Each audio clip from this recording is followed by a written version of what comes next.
boy, am I excited to talk about this. So Shein invited influencers to their warehouse or innovation factory, whatever you want to call it. Let me just say I don't recognize any of the people there. Like, I scrolled through to see if it was just anyone that I follow along with or recognize, and nope. This tweet says that the factory looks pristine, super clean, and the workers were having fun. I'm not gonna go into why Shein is not a good company to support, and if you don't know, then just literally look it up. The company even says that they pay a competitive wage.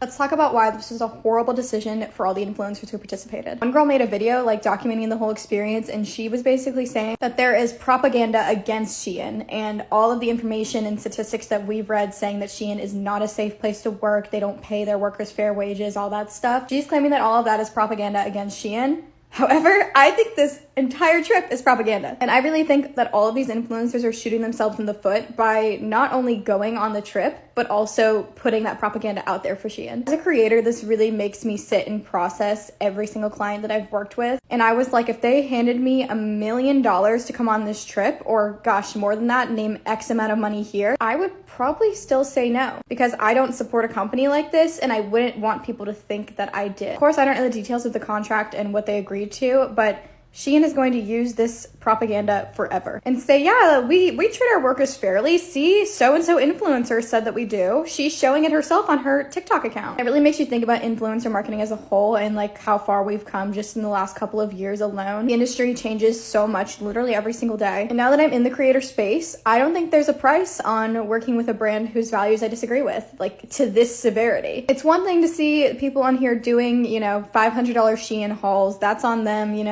not my monkey, not my circus. I wouldn't do it. I don't really love that people do it. But to go overseas on a paid trip to China to say, yeah, this company is a good company, and to play along with this whole scheme that they've built with this innovation factory. The factory literally looks like it was built just for these videos. I think this is extremely shady, and it should really make you side-eye who you support on the internet and who you decide to give money to as well. If you want to see the videos that the influencers are posting themselves, you can easily look it up here on TikTok and just look up like Shein trip, Shein influencers, all that stuff. I'm just honestly flabbergasted that people were cool with this. I mean, I shouldn't be flabbergasted because some people will do anything for money. But I can promise you as a creator, if there was a company whose values that I disagreed with, especially to this level of severity, I would not put myself out there to say that all of the real information about this company is actually wrong and you're all dumb for falling for it.